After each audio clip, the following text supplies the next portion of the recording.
Ya, hari ini sampai oil and gas. Nah, kita ada rencana masuk lagi ke agro, tapi saya tidak akan mulai lagi dari trading, karena once kita miss gitu dengan kondisi kapital yang terbatas, ya kita loss-nya besar.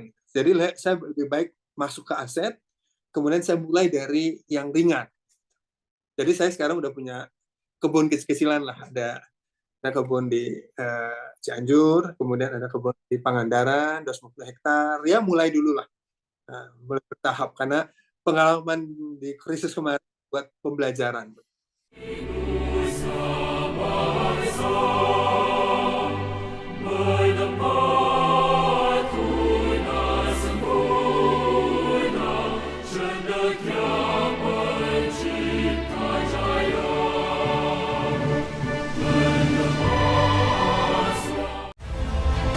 Nama saya Bambang Satrono di kanal Inspirasi untuk Bangsa. Ini juga pertama kali lulus ITB sebenarnya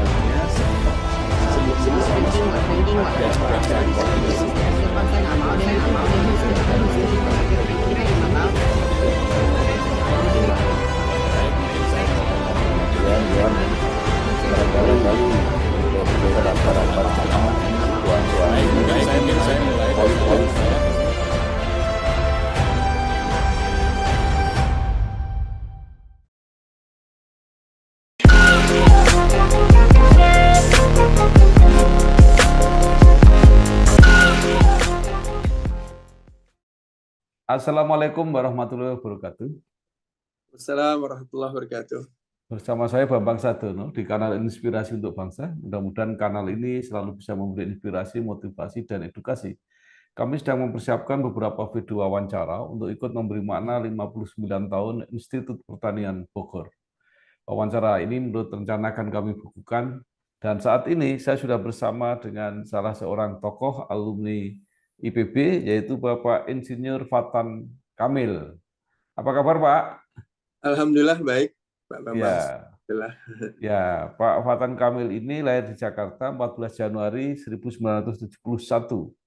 Beliau pernah menjadi Ketua Himpunan Alumni IPB 2017 sampai 2021, dan saat ini menjabat sebagai Presiden Direktur PT Trans Samudra Usaha Sejahtera, yang disingkat PT TRAS. Bapak mungkin bisa mulai cerita mengenai ketika kuliah di S1 Fakultas Teknologi di Fakultas Teknologi Institut Pertanian Bogor.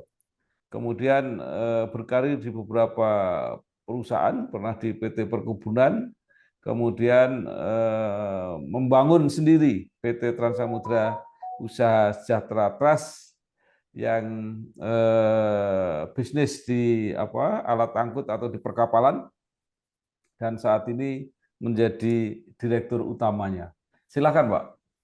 Ya, terima kasih Pak Bambang. Ya, saya Fathan F260520. RNP saya. Ya, panjang ya perjalanan. Jadi IPB itu amanah dari ibu saya. Jadi waktu SMA saya cita-cita sebenarnya mau masuk tentara, Pak. Tapi kemudian belum bisa masuk dan mengikuti waktu itu UMPTN. Ibu saya karena background dari uyut saya dulu adalah pengusaha perkebunan begitu, dan ibu saya juga punya concern ke sana. Saya diminta untuk IPB, ya saya juga ya ada minat lah ke IPB. Ya udah saya jalan. Qadarullah, alhamdulillah diterima begitu melalui UMPTN, karena melalui undangan itu waktu itu kurang nilai saya kurang, jadi masuk gitu. UMPTN alhamdulillah dapat IPB dan saya jalankan. Ya so far berjalan ya tidak mudah gitu. Kenapa? Karena pada saat tingkat 1 diamanahkan oleh ibu untuk konsentrasi sekolah, tapi kenyataannya saya aktif di 5 organisasi begitu. Jadi saya ya tapi alhamdulillah lolos Dan waktu itu saya pengen masuk tim gitu, karena menurut saya TIN ini punya satu konstruksi fondasi untuk menggapai masa depan yang terukur terkait dengan industri di sektor pertanian. Jadi saya, karena nilai saya pas-pasan untuk bisa masuk TIN, jadi ya saya harus berjuang untuk berkomunikasi dengan stakeholder TIN lah. Berkomunikasi, dan alhamdulillah ternyata pola rekrutmen di TIN itu sangat mengakomodasi ruang kehidupan bermasyarakat. Nah, jadi di TIN itu 40% itu 3,5 ke atas, 40% itu 3 ke 3,5, dan 20% itu yang 2,5, 3 lah, begitulah begitu. Beda dengan tetangga TIN, TPG itu. TPG itu ranking 1 sampai 100 potong, kemudian masuk diterima di TPG begitu. Nah, tapi pola ini kemudian sangat powerful untuk memitigasi prospek masa depan. Karena dalam komunitas itu ada small percentage juga yang ternyata mendinamisasi komunitas. Ya, kenapa? Karena sebagian kecil masyarakat, atau katakanlah yang tadi di 40% itu belajar, jadi you have to spend all the time itu untuk belajar. Nah, kemudian yang di tengah-tengah itu juga most likely belajar begitu, yang di 3 sampai ke 3,5. Karena waktu itu IPB kan berat ya, nggak kayak sekarang. Orang mudah begitu ya, untuk dapetin angka 3,5 itu mudah. Kalau dulu kan sistem paket, waduh ampun-ampunan kita. Nah, di percentage yang 20% itu ternyata ada kriteria juga bahwa dia harus berorganisasi aktif begitu.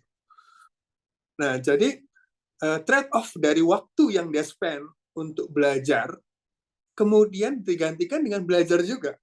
Tapi belajarnya ini adalah belajar hidup, skill of life gitu. Nah, jadi ini yang membuat TIN itu dinamis ternyata begitu. Dan mungkin dari beberapa list 59 itu ada beberapa teman-teman TIN ya, kayak Mas Yuda Agung misalnya, dia deputi gubernur BI begitu, anak TIN begitu kan. Kemudian OJK ada Mas Ogi ya, di OJK, Mas Ogi angkatan 17, dia komisioner OJK begitu. Dan ada anak TIN juga yang pernah menjadi direksi di Pertamina di Rut PGN. Almarhum Mas Kiki.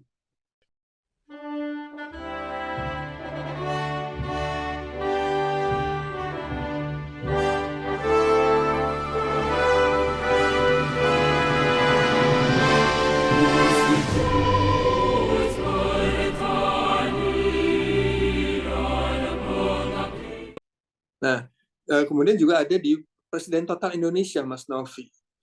Nah, jadi ada sisi-sisi di mana memang komunitas itu diperlukan segmentasi dari the dynamic people yang bisa melit komunitas begitu, dan mereka memang dengan 24 jam waktu yang sama, tetapi ada trade off untuk aktivitas. Nah, jadi saya menjalankan porsi itu begitu, ya, porsi 20%. Jadi banyak aktif lah di organisasi dan juga aktif di akademik karirnya dalam konteks saya pernah ikut lomba karya tulis ilmiah tingkat nasional ya, jadi saya dapat nomor 3 di tingkat nasional, tim saya waktu itu, kita bertiga. Jadi ternyata dengan terbangunnya komitmen dan dedikasi untuk berorganisasi dan juga menjaga standar akademik, itu membuat kita sangat terbangun kapasitas dan skill-nya. Nah, alhamdulillah perjalanannya baik sampai perjalanan. Dan dari dinamika itu ya banyak yang kita bisa dapat. Ya. Saya selalu saya sampaikan ke adik-adik saya. Ya, yang nanti saya sedikit cerita mengenai himpunan alumni. Ya. Jadi kita bilang sama adik, masa kuliah itu masa terbaik untuk menguatkan kapasitas dan karakter kita. Kenapa? Karena pada saat itu semua potensi itu disalurkan dengan baik. Saya sampai ke 5 negara dan setengah Indonesia pada saat kuliah itu 4 tahun kuliah itu 4,5 tahun kuliah itu saya sempat ke 5 negara dan jadi yang ke Eropa itu saya ikut conference ya, International Association of Agricultural Student itu sana hampir sebulan saya keliling di 3 negara waktu itu di Eropa, kemudian Malaysia dan Singapura. Saya pernah bawa adik-adik tim Senat Fateta 17 orang ke Malaysia. Jadi setelah zamannya Pak Eriatno, Pak Rizal, ada beberapa angkatan senior saya, terus baru angkatan kami yang kemudian keluar. Waktu itu kan nggak mudah keluar negeri ya, karena kita cari dana sendiri untuk belajar sawit. Nah ini saya kasih sedikit catatan, kan saya cerita berikutnya. Jadi saya bawa adik-adik tim Senat Fateta untuk sekalian studi banding mengenai sawit dan mahasiswa keorganisasian mahasiswa yang ada di beberapa university di Malaysia. Jadi perjalanan kuliah itu sangat tough. Kenapa? Karena hampir spend waktu yang digunakan dari waktu setelah subuh sampai tengah malam itu benar-benar kuliah dan aktif organisasi. Jadi ceritanya ya begitu, rapat ke rapat, belajar, dibantu belajar gitu kan, karena kita orang di organisasi selalu kekurangan waktu. Nah, di akademiknya juga dibantu sama teman-teman gitu. Jadi dia kasih saya catatan, dia kasih summary dari pelajaran begitu, sehingga kita bisa lebih cepat mencerna begitu. Nah, di banyak hal lah. Alhamdulillah. Ya lebih kurang begitu dan banyak cerita karena saya hampir dan karena saya banyak aktif dari tingkat 1 pada saat saya pemilihan senat, teman saya tuh banyak. Teman saya banyak dari berbagai grup komunitas, sehingga saya bisa waktu itu one student one food ya di Senat Fateta. Jadi hampir 70% lebih lah, hampir 70% saya bisa dapat suara waktu itu. Nah jadi inilah lebih kurang perjalanan di kuliah dan alhamdulillah rekam jejak itu banyak membantu dalam menyelesaikan masalah-masalah setelah pasca kuliah. Karena obsesi waktu kuliah setelah pasca kuliah, obsesinya waktu itu saya punya komitmen adalah mengembangkan usaha. Dan usaha itu adalah di bidang sawit, makanya pada saat saya kuliah itu di tingkat 3, saya melihat bahwa sektor industri sawit adalah bagian dari masa depan Indonesia, dan kemudian ya pada saat kepilih senat ya saya bawa mereka untuk studi sawit di Malaysia, karena mereka belajar di Indonesia, kemudian mereka melit sektor sawit. Mungkin lebih kurang. Terima kasih.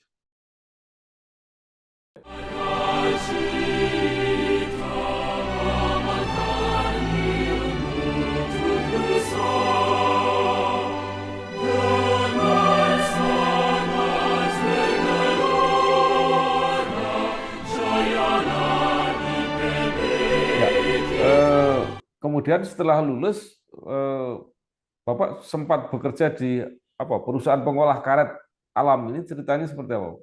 Ya, jadi begini. Cita-cita saya adalah usaha, komitmen saya berusaha. Jadi sejak saya berangkat bawa teman-teman Senat Fateta ke Kuala Lumpur itu pulangnya itu ngutang. Karena pulangnya ngutang dan saya dipinjemin sama Pak Darwin, waktu itu dia PD2 di Fateta, kemudian dia direktur di pusat teknologi pangan, ada pusat salah satu pusat di PB. Kemudian dari teman-teman lain ada dipinjamkan. Jadi pulangnya itu banyak punya hutang. Jadi saya tanggung jawab menyelesaikan hutang. Jadi saya mulai usaha sebelum saya lulus. Jadi dagang kambing, dagang hewan kurban, dagang parts, whatever. Nah, jadi setelah lulus saya teruskan usaha itu. Nah, saya teruskan usaha itu. Namun ibu saya menitipkan bahwa kamu harus tetap kerja supaya dapat back mind atau pattern of thinking mengenai how to manage the business dalam konteks perusahaan begitu yang organized. Nah, saya waktu itu pernah ngelamar ke PNG tapi nggak diterima, mungkin karena saya agak dinamis ya. Jadi kalau ada yang kurang pas gitu, kadang kita against begitu cepat begitu. Ya, jadi bakatnya sama pengusaha gitu. Nah, dalam perjalanannya saya kemudian pernah berdiskusi dengan Pak Dillon. Bapak pernah dengar nama Pak Dillon? Pak Dillon. Iya. Jadi beliau itu waktu saya senat, saya pernah mengundang Pak Menteri Pertanian waktu itu Pak Saiful Barsa untuk seminar di Fateta begitu. Kemudian beliau kurang terkomunikasi oleh stafnya. Jadi waktu final date-nya, final invitation-nya saya udah selesai, saya undang beliau marah, kenapa nggak dikasih tahu begitu. Nah, pada saat dia marah, saya datang ke kementerian, ketemu beliau dari jarak jauh, dia lempar undangan kan karena marah, kamu kurang ajar, bla bla bla. Wah, saya nggak ngerti kan. Nah, kemudian saya dipanggil tuh sama sekretaris menteri itu Pak Sia waktu itu sama Pak Dillon dan Pak Ato. Kemudian dia sampaikan, Tan sorry ya, ini ada miskomunikasi di dalam. Katanya, oh ya, oke, okay, nggak apa-apa. Saya pikir, I'm a student anyway. Saya bisa terima aja kalau saya dimarahin kan. Nah, kemudian udah deh, pokoknya Pak Menteri nggak mau datang, gue yang hadir kata Pak Dillon. Nah sejak itu saya dekat sama Pak Dillon.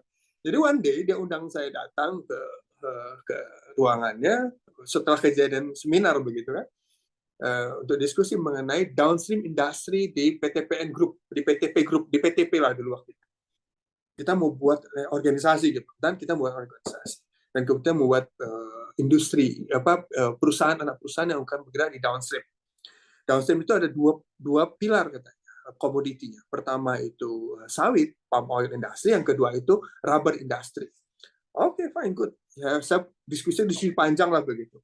Nah, kemudian nggak lama PTPN diorganize, jadi PTPN 1-14, terus nggak lama lagi dia ikut setelah jalan sekian lama, dibentuk waktu saya selesai, itu udah dibentuk juga,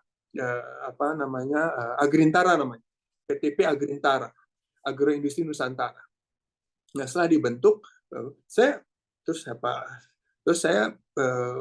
kan suruh ibu harus kerja ya, apa di sini aja gitu kan, karena anyway waktu itu Pak Dillon komisaris ya, terus saya bilang Pak Dillon, ya udah lu daftar aja. Oke, saya daftar, ya saya diterima begitu. Ya saya ikutin, tapi ya saya waktu itu staf golongan 2 ya, rendah di bawah. 1, kemudian naik ke 2, kemudian dalam perjalanannya belajar banyak dan mempengaruhi karena ruangan saya dekat ruang direktur utama. Nah, jadi saya banyak membantu memanage perusahaan sebenarnya, walaupun saya staff ya. Jadi at that time dalam perjalanan berikutnya saya dekat dengan ruang dirut, kemudian hampir semua keputusan dirut itu refer ke saya. Jadi termasuk ada turbulensi, terus bagaimana advice segala macam. Jadi saya banyak mempengaruhi jalan perusahaan waktu itu. Ya udah, setelah itu ganti direksi, yang dirut ini selesai, ganti direksi yang lama juga waktu itu yang agak kurang diakomodasi sama dirut. Akhirnya ya saya termasuk yang karena saya dekat sekali, termasuk yang dieliminir lah, dipindahkan.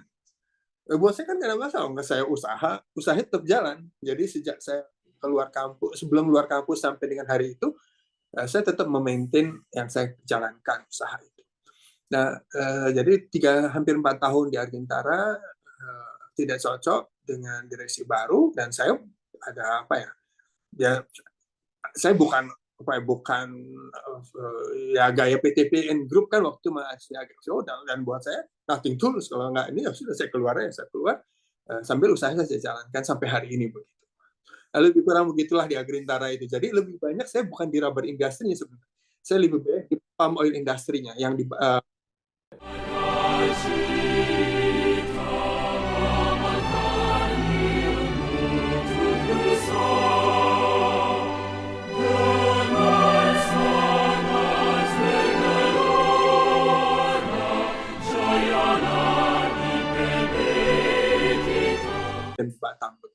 Ya. Nah, kemudian merintis usaha sendiri di bidang perkapalan, tapi masih ada hubungannya dengan sawit. Itu seperti apa, Pak? Karena saya punya obsesi di bidang industri sawit begitu. Dari tingkat 3 itu. Jadi saya pernah ngobrol berdua sama sahabat saya, insya Allah saya akan coba bangun usaha di bidang ini. Nah, itu dalam perjalanannya itu bergerak. Tapi kan memulai yang paling mudah dengan lack of capital, itu marketing, trading. Jadi saya mulai itu trading karena saya banyak berteman di PTP. Jadi mulai trading CPO, trading minyak goreng gitu, yang dari hasil PTP. Nah, itu saya dulu dagang itu dari mulai jualan minyak goreng literan, kemudian naik kelas jadi jerigenan, naik kelas lagi jadi pertengkian, tertengki, naik kelas lagi jadi per kapal antar pulau. Nah, proses itu berjalan ya dalam kurun waktu tidak lama. Nah, kemudian dalam perjalanannya antar pulau, saya mulai tadinya sewa-sewa kapal, nah saya beli kapal gitu. Nah, saya sebelumnya juga truk, saya punya truk, saya dagang antar kota itu pakai tracking. Kemudian antar pulau saya akhirnya beli kapal. Beli kapal, saya pikir I can do for export gitu ya. Saya coba untuk ekspor. Nah, jadi saya bangun trading, saya pinjam ke bank gitu untuk juga selain fasilitas kapal yang udah berjalan sekian tahun, saya pinjam untuk trading komoditinya, ada fasilitas. Nah, jalan tuh. Nah, saya sempat ekspor ke India sampai ke China begitu. Nah, kemudian dalam perjalanannya tadi sebelum sempat, jadi saya sempat juga ngolah sendiri. Jadi saya sewa PKS di Dumai, dekat Dumai. Terus saya sewa sendiri. Saya sewa tangki timbun, saya kumpulin stok, kemudian ekspor. Nah, ini jalan tapi nggak lama. Kira-kira lebih kurang 2 tahunan lebih kurang udah berjalan. Nah, kena namanya global crisis. Nah, jadi saya itu ya dari tahun 2001, dari 9 tahun 2000-an awal. Terus berjalan berkembang dari mulai omsetnya dagang ke warung, dagang ke grosiran, dagang ke antar pemain besar di market-market di kota-kota besar begitu, Jakarta, Bandung, Garut, Sumedang gitu. Saya sampai punya waktu itu outlet juga dari mulai Bogor sampai ke Cigudeg, Ciampea, Cigudeg, kemudian sampai di Majalengka dan Cirebon. Kemudian berkembang sampai kemudian kena global crisis. Nah, global crisis itu buat kami shutdown. Ya, jadi saya punya armada tanker, ada 5 waktu saya punya. Kemudian trading saya punya stok sekian hampir 11.000 ton waktu itu. Kemudian begitu kena 2008 global crisis itu shutdown semua, drop semua. Jadi gelap gulita lah. Ya, technically bankrupt. Ya, technically bankrupt. Jadi stok saya yang 10.000 lebih itu di atas kertas tiba-tiba saya loss sampai 70-an miliar. Waktu itu ya. Kemudian tanker saya yang valuation-nya sebelum krisis itu 100% misalnya, setelah krisis itu tinggal 25%-an lah value-nya. Nah, jadi technically aset saya tidak cukup untuk fulfill all the risk lah. Ya, jadi problemnya cukup besar, kemudian operation cost untuk menjalankan juga revenue nggak akan bisa memenuhi itu, jadi semua stuck gelap gulita. Nah, itu 2008 akhir 2009 itu suffer. Nah, jadi sekalian saya cerita ya. Nah, jadi dalam perjalanan, jadi ini ujian kedua. Tahun 2001 saya pernah loss juga, tapi nggak seberat ini. Kalau ini berat sekali. Jadi technically saya bankrupt, tapi kan saya sebagai Muslim ya, saya punya keyakinan. Ya, dalam kondisi seperti itu, gelap gulita, there is no light ya, in the room gitu, semuanya gelap gulita begitu. Tapi saya punya keyakinan. Kenapa? Karena saya kan selama kuliah itu kan saya ikut ngaji segala macam itu, jadi nggak akan pernah diturunkan masalah kepada seorang hamba kalau dia tidak mampu. Begitu. Yang kedua, setiap problem yang saya hadapi terkait dengan kewajiban, itu rezeki saya pasti lebih besar dari itu, pasti. Terus yang ketiga, saya hanya diperlukan kesabaran. Kalau udah nggak kuat, kuatkan kesabaran. Kalau udah nggak kuat lagi, tawakal Allah, udah. Itu kan? Nah, keyakinan itulah yang, lagi logika iman itu yang dengan izin Allah, saya bisa survive. Saya terus cari jalan keluar, bekerja dalam kurun waktu 2009 awal sampai 2010. Ya. Dan itu kejar-kejar semua stakeholder lah. Dikejar hutang, karyawan gak gajian, hutang supplier, kemudian bank, kemudian dikejar-kejar semua pihak. Ya. Kalau saya lakukan penyelesaian masalah secara parsial dan dengan volume kecil, nggak akan pernah bisa dapat saya. Dan saya harus masuk kepada penyelesaian masalah yang signifikan. Jadi saya cari jalan keluar.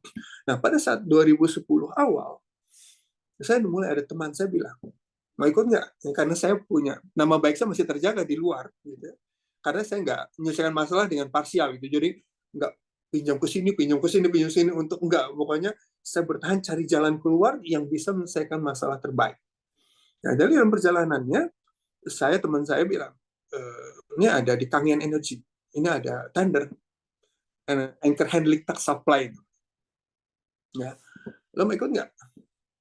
Nah, pada saat yang sama, itu udah gelap gulita benar ya. Jadi kewajiban saya untuk operasi saya udah nggak punya uang. Nah, pada saat yang sama, saya punya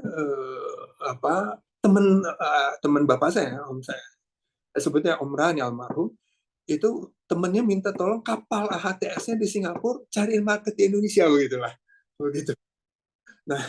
Nah, jadi pada saat Kangen Energy tender itu, kita ikut aja, bla bla bla bla. Laporan keuangan yang hancur lebur itu masih pakai laporan keuangan lama begitu kan. Lolos di tender, kapal saya dapat kepercayaan Singapura. Itu salah satu perusahaan Singapurnya, perusahaan X ya. Itu representasi dari perusahaan Prancis. Nah, jadi saya masukin, ya alhamdulillah dapat. Ini udah mau jadi Oktober itu award-nya. Oktober 2010. Dan nilai proyeknya $10 juta. Dan sebelum itu saya udah di-warning sama Muamalat, sama bank lain dan BCB dan Muamalat itu bank saya gitu. Setelah saya dapat, saya bilang sama Muamalat kasih saya waktu. Karena saya udah mulai ada harapan. Jadi semua alat tanker saya shut down, nggak bisa gerak karena nggak bisa jalan. Nah, mulai. Jadi saya shifting itu momen saya shifting dari agro-based business, terus shifting ke oil and gas offshore business. Ya, disitulah mulai. Nah, dari sejak itu, dari $10 juta pertama proyek saya di Kangen Energy, terus nambah. Saya dapat di Santos, di Husky, terus sampai 2015 itu, 2015 itu omset hampir $7 juta lebih. Dan kemudian sampai kemarin terakhir di atas $1 billion. Nah, hal ini bisa menyelesaikan apa yang disebut dengan obligasi saya. Ini Allah kasih karunia ya, jadi logika iman yang kerja. Kenapa? Kalau pakai logika akal, saya nggak dapat jalan keluar, nggak dapat ini. Gimana caranya? Jadi saya sekarang di oil and gas business begitu, di offshore. Ini backbone. Jadi di antara para jagoan dari ITB dan segala macam, nongollah teman IPB begitu, alumni IPB ada di sana.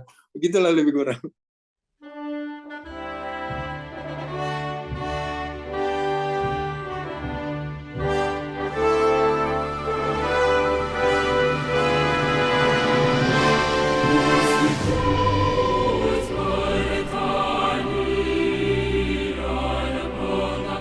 Ya, itu bukan di bidang produksinya ya oil and gas, tapi di bidang angkutannya gitu Pak kira-kira. Di servicesnya ya.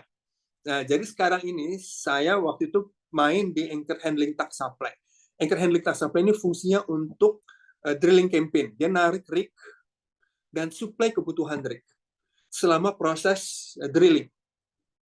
Jadi saya dari tahun 2010 sampai sebelum harga minyak jatuh itu saya di oil and gas offshore business ini, omset saya hampir 60% di anchor handling. Jadi di anchor handling bisnis itu saya pemain baru, tapi market share saya cukup signifikan. Ya karena memang teman-teman itu, ya mohon maaf ya, banyak teman-teman yang ingin mensupport yang warna kulitnya kayak saya begitu, karena sebagian yang warna kulitnya beda, lebih kurang begitu. Nah, kemudian saya masuk juga. Jadi di 2012 saya masuk join dengan Sabah. 2011 dan 2012 saya ada pendekatan, ada teman saya yang minta tolong cari partner karena dia waktu itu udah partneran dengan Pertamina, terus Pertaminanya mundur. Nah, dia butuh partner yang local partner yang punya siupal yang kelasnya menengah aja, nggak usah yang gede-gede gitu. Karena Pertaminanya mereka udah mau tender, Pertamina nggak jadi begitu. Nah, jadi join sama saya. Itu untuk proyeknya namanya Floating Production Storage Offloading. Ini FPSO. Nah, proyek panjang, long term.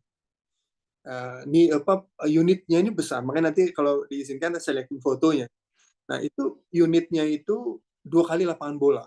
Investasinya $200 juta. Nah, saya partner lokalnya di sini. Kita alhamdulillah menang tender pada saat 2012. Kemudian commissioning dan delivery FPSO-nya ke Petronas ya, blok yang di Madura itu 2015. Nah, sekarang beroperasi sampai udah 2020 kemarin. Kemudian extension sampai 2028. Ya. Nah, jadi sekarang bisnis sampai saat ini di oil and gas itu, Pak? Ya, hari ini sampai oil and gas. Nah, kita ada rencana masuk lagi ke agro, tapi saya tidak akan mulai lagi dari trading. Karena once kita miss gitu dengan kondisi kapital yang terbatas, ya kita loss-nya besar. Jadi saya lebih baik masuk ke aset, kemudian saya mulai dari yang ringan. Jadi saya sekarang udah punya kebun kecil-kecilan lah, ada kebun di Cianjur, kemudian ada kebun di Pangandaran, 250 hektar. Ya mulai dulu lah, mulai bertahap karena pengalaman di krisis kemarin buat pembelajaran. Ya. Nah, sebelum nanti ditunjukkan bagaimana kinerja bisnis yang seperti sekarang ini, menurut keyakinan Pak Fatan, apakah bisnis sawit ini sekarang memang sedang bagus? Apakah ke depan itu akan lebih prospektif atau seperti apa? Jadi satu-satunya edible oil dengan competitive value dan comparative value yang kuat itu sawit. Ya, kalau kita bicara soybean, maka kita bicara sehektar itu cuma 3 ton per hektar per tahun. Kalau kita bicara palm oil, kita bicara hampir 30 ton per hektar per tahun produktivitasnya. Nggak bisa dibandingkan. Jadi mau sampai kapan, apalagi rapeseed, sunflower, nggak bisa lawan tuh sawit. Dan itu makanya terus diserang dengan black campaign yang membuat dia costly. Yang kemudian dengan restriction di Eropa, dengan restriction berbagai RSPO, kemudian macam-macam terkait dengan lingkungan, ya, itu diserang terus. Jadi sawit itu for the long run, this is very prospective sector. Sampai kapanpun, sampai ditemukan edible oil kompetitif dari subtropical countries yang mampu menyamai produktivitasnya begitu. Ya. Jadi prospeknya kuat. Saya kalau ditanya, saya kalau udah kuat lagi kapital saya, ya insya Allah saya akan balik lagi. Saya tahu, saya expert di bidang sawit. Saya tahu bagaimana saya ngelawan Wilmar Group misalnya, yang raksasa begitu. Saya tahu caranya untuk bisa survive di antara situasi niche marketnya gimana, saya bisa paham begitu. Ya. Nah, satu lagi yang menurut saya menarik, biasanya kalau orang bisnis sawit, apakah itu karena tanahnya cocok atau seperti apa, biasanya di luar Jawa, Sumatera, Kalimantan, Sulawesi. Ini Bapak mau nanam sawit di Jawa Barat. Seperti apa itu, Pak? Iya, pertama dari sisi topografi. Ya, efektivitas topografi di Sumatera lebih efisien daripada Jawa. Jawa kita bicara mengenai topografi yang naik turun karena daerah pegunungan segala macam, berapa handlingnya untuk harvesting, it's costly. Yang kedua, karakter tanah itu berbeda. Ya, sawit the best is Sumatera. Itu agronomisnya Belanda udah bicara mengenai jadi kalau kita bicara mengenai tren dari produk dari tanaman, kita agronomis yang dari zaman dulu tuh itu tajam sekali analisisnya. Itu the best itu emang Sumatera, itu nggak ada lawan. Kalimantan sekarang rata-rata paling 20-an. Sumatera bisa sampai 30, sama dengan Malaysia. Jadi baik dari competitiveness-nya maupun dari komparatifnya the best Sumatera. Pak, hati-hati yo. Bagi para pekerja keras yang berlomba dengan matahari pagi, Durung Kang. Ya, badai dengan kategori 4 ini datang dengan angin. Bojoku ngapa? ada jaminan kecelakaan kerja. Buat yang banting tulang demi cita-cita yang tersayang. Ada jaminan hari Boleh tua. jadi pilot nggak? Boleh, Nduk. Pokoknya Ibu dukung. Hati-hati, Pak. Untuk yang memutar roda mengejar rezeki, nggak khawatir jalani hari. Ada jaminan kematian dan beasiswa 2 anak. BPJS Ketenagakerjaan agar mereka bisa kerja keras bebas cemas. Pasti aman, pasti cair, pasti tenang. Perlindungan pekerja sejahtera, BPJS Ketenagakerjaan. Ya.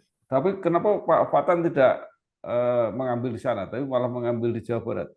Enggak, di Jawa Barat saya tidak mulai dengan sawit. Saya bangun integrated farming namanya, karena saya bekerja kepada ketahanan pangan masa depan. Kan masa depan itu food, energy, sama security. Jadi saya buat integrated farming di Pangandaran, di 250 hektar itu, berbagai produk ya, yang untuk memfeeding perut rakyat lah begitu. Nah, sekarang mungkin bisa diceritakan yang seperti apa potret dari bisnis Pak Fatan sekarang. Saya Pak, ini salah satu tanker saya. Nah, ini well testing barge namanya. Jadi saya punya 2 project long term. Satu inilah well testing barge. Ini dulu bekerjanya di Total Energy. Kemudian di carry over oleh Pertamina Hulu Mahakam karena sudah habis bloknya Total. Well testing barge ini fungsinya untuk merawat sumur. Ini adanya di Delta Mahakam Operation di sekitar Samarinda dan Balikpapan. Jadi dia ini FPSO kecil. Dia gas dan minyak tuh diabsorb, di-maintain, dibalikin untuk melihat dia punya statistik karakter dan rate-nya. Nah, jadi dia exercise terus supaya sumur itu termaintain pada level rate yang diharapkan, baik oil dan gas, baik minyak dan gas. Nah, tapi kebanyakan di Delta Mahakam ini didominasi oleh gas. Nah, ini namanya well testing barge. Kita ada 2 unit yang beroperasi di sana sampai 2024 awal. Insya Allah mudah-mudahan dapat perpanjangan lagi. Karena yang bekerja di sini cuma tinggal 2 pemain. Dulu ada beberapa, tinggal 2 pemain. Saya dan El Nusa. Nah, kemudian lanjut Panji yang FPSO. Ini proyek panjang. Nah, ini FPSO namanya. Floating Protein Storage Offloading. Kalau ini FPSO besar yang tadi mini FPSO, nah sekarang FPSO lah, real FPSO, it's very big lah. Jadi di bawah ini ada sumur minyaknya Petronas dan gas, minyak dan gas. Ya, per hari sekitar 25-30 ribu barrel. Kemudian di situ ada gasnya. Gasnya itu direct ke onshore, langsung ke market ya. Jadi lewat pipa bawah tanah. Kalau minyaknya ini dia tampung di dalamnya, ini ada storage untuk nampung minyak. Di atasnya itu modul-modul, production modul. Tapi dia hanya untuk merefine dari moisture and impurities lah, dari kadar air, kadar kotoran yang ada di, maupun gas-gas lain yang ada di minyaknya, begitu di kondensatnya. Ya, jadi Nah, ini tidak hanya melayani Indonesia, Pak ya, jadi melayani juga asing ya. Oh, jadi ini direct kepada APBN. Jadi kalau Bapak misalnya disebut berapa pendapatan minyak, ini langsung dicatat di sini. Jadi ini dari sumur ini keluar jadi lifting, kalau habis lifting itu nanti ada kapal yang pembeli di luar yang gas, kalau gas sudah langsung masuk ke Jawa. Yang minyak, kapal pembeli baik bagian Petronas maupun bagian pemerintah. Nah, langsung lifting masuk, nah dijual. Ada yang masuk ke kilang Pertamina, bagian Pertamina, atau yang dibeli oleh Pertamina dari bagiannya Petronas, atau Petronas jual kepada pihak ketiga yang ada di luar negeri misalnya, atau pembelinya Petronas yang ada di luar, itu merapat kapalnya terus langsung tembak. Nah, catatan dari produksi penjualan ini langsung masuk ke APBN.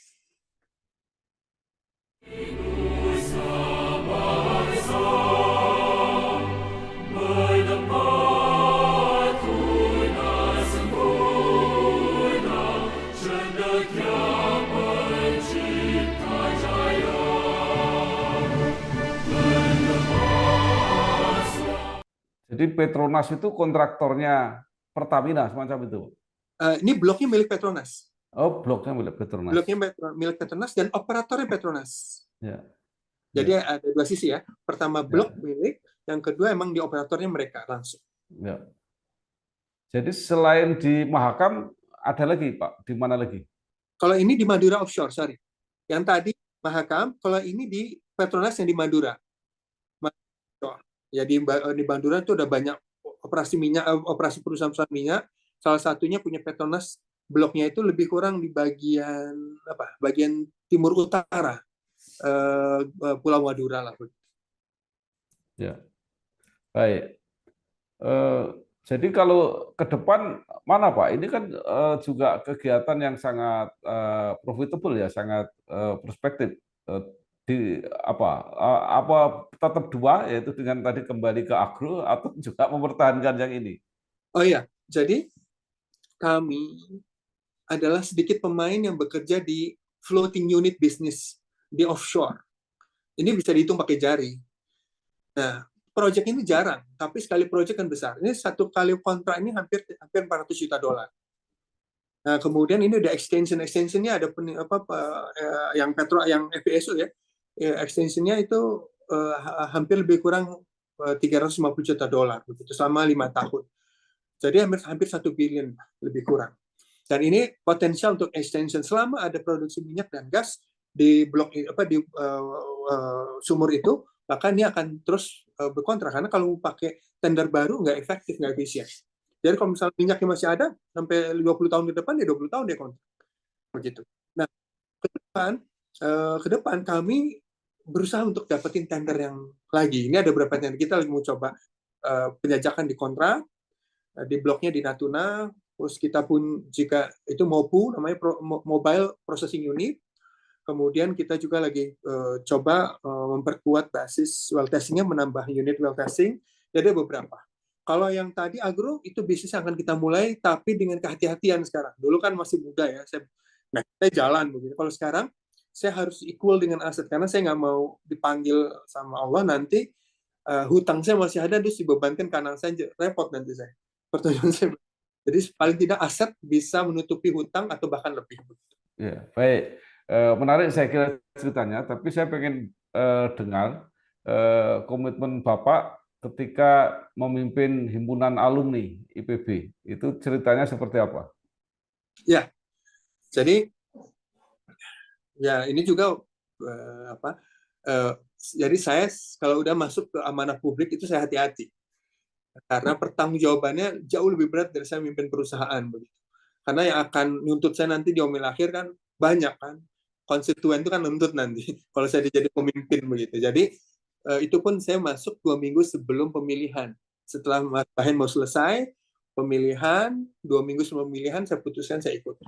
Nah, pada saat kalau saya menang, saya sampaikan satu basis visi, satu perspektif visi ke depan. Nah, kita bicara mengenai organisasi ini, himpunan alumni IPB, mau dibawa kemana dan manfaat maksimal apa yang bisa diberikan buat alma mater tercinta begitu. Nah, jadi saya waktu itu coba mengkonstruksi visi ke depan. Apa sumbangan terbaik himpunan alumni buat alma mater dan bangsa? Nah, kesimpulan saya adalah harus menyumbangkan kepemimpinan dan lapisan kepemimpinan yang terbaik buat alumni dan buat bangsa dan alma mater. Nah, oleh karena himpunan alumni, kita akan bawa ke sana, bawa kepada upaya penguatan, pencetakan, penguatan kaderisasi kepemimpinan buat bangsa dan negara dan alma mater. Nah, bagaimana visi itu dibentuk dan kemudian menggunakan instrumen apa bisa tercapai visi itu? Nah, kita kembangkan yang disebut dengan kegiatan-kegiatan yang menunjuk kepada instrumen itu. Oleh karena kita buat YAPI. YAPI ini yang buat saya waktu masih zamannya Mas Bahen, beberapa teman. Kemudian saya membangun sebut dengan ARM. Ya. Kemudian yang terakhir kita buat ABC.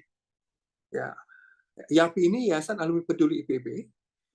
Itu upaya membangun komitmen alumni buat mendorong beasiswa adik-adiknya yang terbaik, adik-adik yang terbaik. Kenapa? Karena IPB itu adalah salah satu institusi terbaik di Republik, ya, sehingga punya obligasi untuk menyumbangkan pemimpin terbaik untuk bangsanya. Ya, terbukti pada saat kemarin Mas Arief rektor, kita nomor 1 di Indonesia berdasarkan Kemristek Dikti. Ya, kita adalah PTN BH atau PTN nomor 1 atau perguruan tinggi nomor 1 ya, rankingnya, dan ini obligasinya, tanggung jawab yang terbebankan kepada alma mater adalah melahirkan pemimpin. Ya, itu wajib.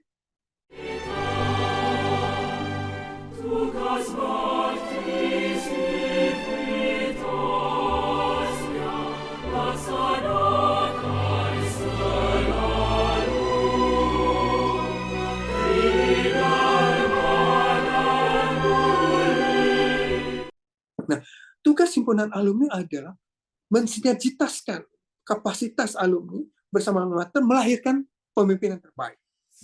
Nah, melalui instrumen-instrumen yang kita bentuk dan kegiatan yang kita bentuk. Nah, oleh karena itu kita kerja keras, ya. Pada saat YAPI kita bentuk, kita mendorong instrumen beasiswa. Di saat yang sama kita bilang kepada adik punya beasiswa, Anda adalah mahasiswa terbaik yang kurang tapi punya kapasitas terbaik, maupun yang memadai, yang cukup, tapi kita perlu membangun bondingnya. Nah, oleh karena itu, kita kerja keras mencetak, kita bentuk yang namanya mentoring leader di YAPI. Nah, mentoring leader ini, kenapa saya bentuk ini? Kenapa kita bentuk ini? Karena kita ingin melahirkan satu percepatan ya, kaderisasi. Dulu kita nggak punya mentor. Mungkin Pak Bambang juga jarang punya mentor nih, senior KM. Ya. Kita dulu berusaha sendiri. Nah, zaman sekarang dengan kecepatan waktu yang berputar. Dulu waktu saya aktif di organisasi, kita bertelepon aja untuk murah kita harus ke Cibinong, menggunakan bis dari Dermaga ke Cibinong, pakai bis. Perjalanan waktu 1,5 jam sampai 2 jam. Terus kita telepon ke Jakarta, karena telepon dari Cibinong itu telepon 021, jadi ke Jakarta itu pakai koin. Jadi murah. Kalau di Dermaga kita pakai wartel, itu mahal.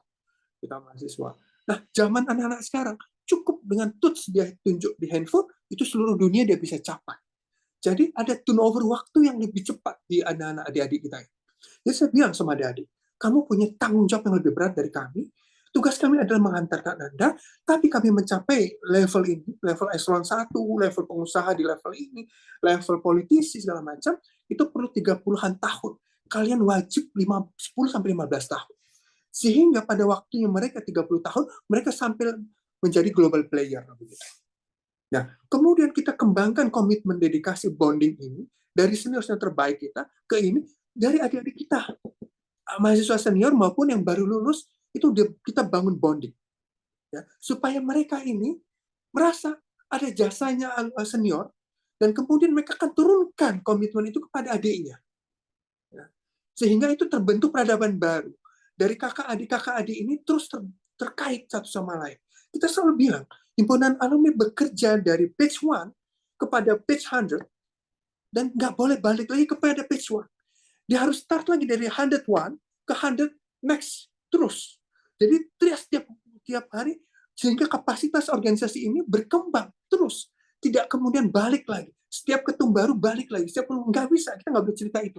Ketum baru berikutnya adalah perpanjangan visi ke depan. Terus, sehingga himpunan alumni ini mampu membersamai alma mater pada level terbaiknya nanti puluhan tahun ke depan. Kayak gimana kalau kita bicara Harvard, dia bisa konsolidasi $25 billion. Itu setelah 30-an tahun. Nah, kita mau bicara apa? Kalau setiap pemilihan ketum baru HA, kemudian back to page 1, dan nggak bisa dapat.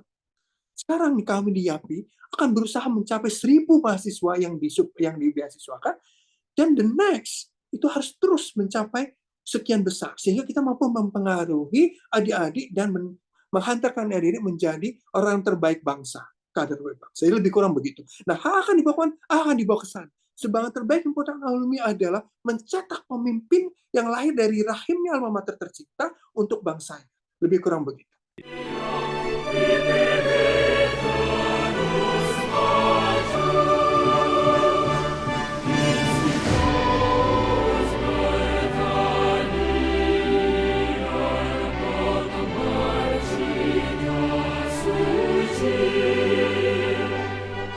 Ya, luar biasa. Terakhir yang ingin saya tanyakan begini, sampai sekarang saja alumni-alumni IPB sudah luar biasa. Mereka ada di puncak-puncak berbagai bidang saya kira yang jarang bisa dicapai oleh banyak perguruan tinggi yang lain yang sangat sangat beragam bidang yang bisa dicapai.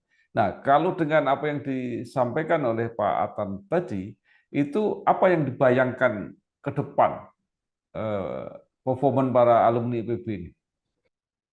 Bapak, coba bayangkan sekarang. Kita bicara hari ini, kita cetak nih. Kita berusaha mencetak setiap tahun paling tidak 100-an kader terbaik. Ya, kalau 4 tahun periode 1 himpunan ketua umum, maka kita bicara 400-an kader terbaik. Dari 400 itu, 10 tahun lagi kita lihat, 10-15 tahun lagi. Berapa banyak pemimpinan daerah, level bupati, level gubernur, level menteri, eselon 1, eselon 2, akan dipenuhi oleh stok pemimpin dari alma mater. Kita bicara BUMN, akan dipenuhi oleh alumni IPB. Kita bicara multinational company, kita bicara network, kita udah sekarang himpunan alumni ya sudah mulai punya DPC di luar negeri dari zaman saya sekarang sama zamannya Walnek. Mungkin tadi Walnek sudah cerita juga ya. Dan kemudian kita juga udah bicara kemarin kita Walnek udah mulai exhibition di luar negeri. Ya, mulai menarik 35 negara, alumni kita ada di 35 negara di 5 benua. Mereka diaktifasi. Mungkin sederhana aja sekarang. Kita hanya interaksi dulu.